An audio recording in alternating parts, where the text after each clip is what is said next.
Something is happening inside the MAGA movement right now that no one predicted, not the media, not the Democrats, and certainly not Donald Trump.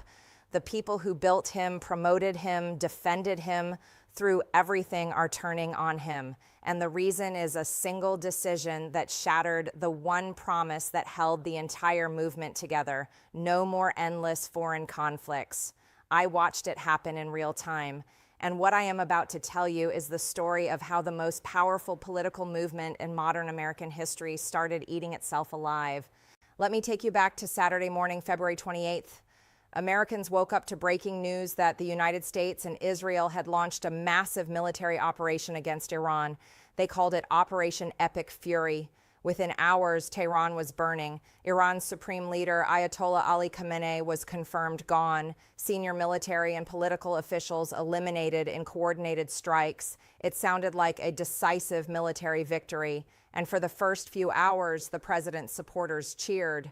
But then the questions started. Why now? Why Iran? And who actually made this decision? Tucker Carlson, who had visited the White House just days earlier, gave his answer to ABC News. He called it absolutely disgusting and evil. Those 4 words detonated inside the MAGA world like nothing I have ever seen.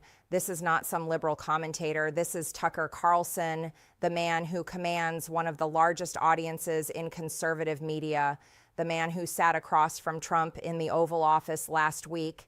And he just called the president's signature military operation evil. But Tucker was not alone. On Steve Bannon's War Room, the flagship show of the America First movement, guest Kurt Mills of the American Conservative said it out loud: "We got here at the behest of a foreign power.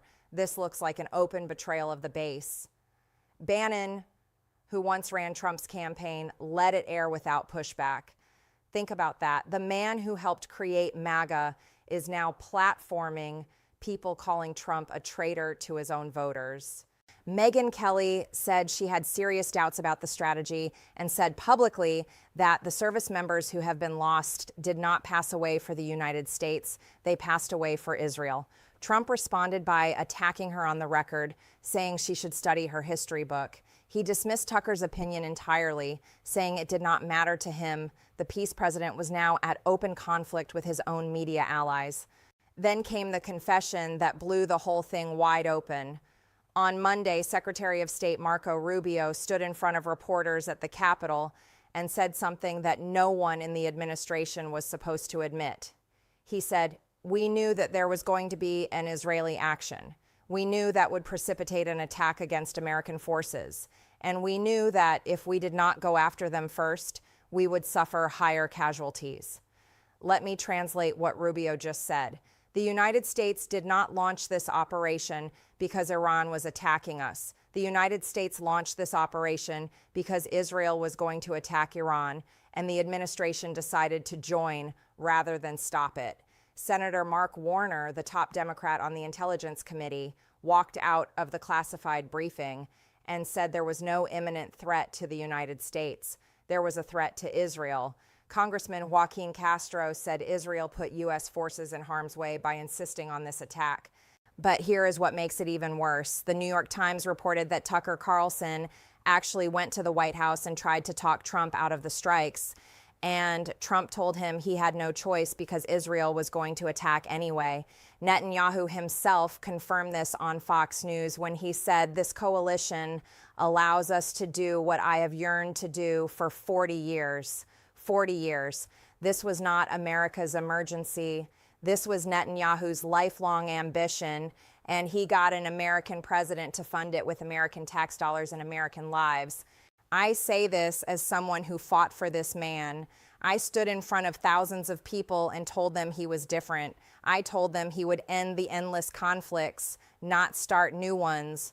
I told them America First meant exactly that. We believed it. Millions of us believed it.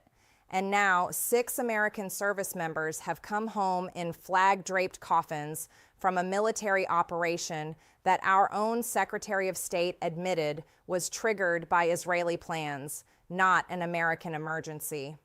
Hundreds of Iranian civilians have perished including reports of a strike on a school in southern Iran that took over 160 lives. Rubio was asked about it. He said the United States would not deliberately target a school and referred the question to the Department of Defense. That is not an answer. That is a deflection. And the fracture inside MAGA keeps growing wider by the hour.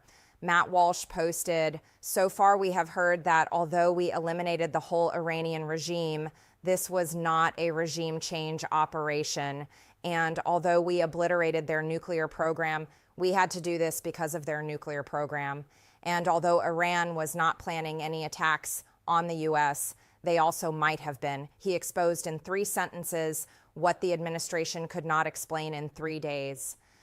Conservative commentator Benny Johnson, who built his entire brand on supporting Trump, said, "I have mixed emotions on all of this. It is bad. It is really bad.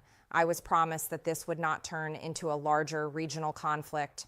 Rand Paul, a sitting Republican senator, wrote that the Constitution gives the power to declare conflict to Congress specifically to make it less likely, and that his oath of office requires him to oppose another presidential military operation without authorization. He and Democrat Tim Kaine are forcing a bipartisan war powers vote this week.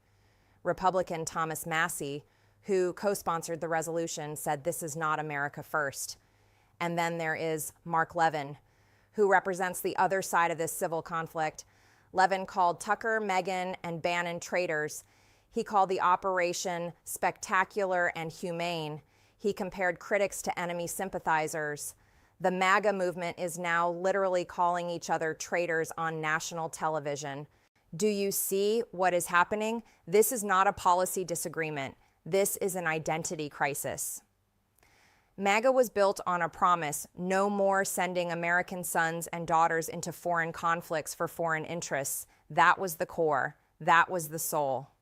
Tucker believed it. Bannon believed it. The late Charlie Kirk believed it before he was taken from us.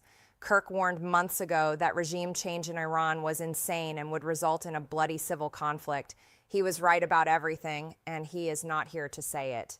I left Congress over this. They called me a traitor for demanding the truth. Trump himself attacked me, revoked his endorsement, tried to end my career because I asked the questions no one else would. But now Tucker Carlson is asking the same questions. Megyn Kelly is asking the same questions. Steve Bannon is platforming the same questions. Rand Paul is filing the same constitutional objections. The difference is I asked them months ago and was destroyed for it.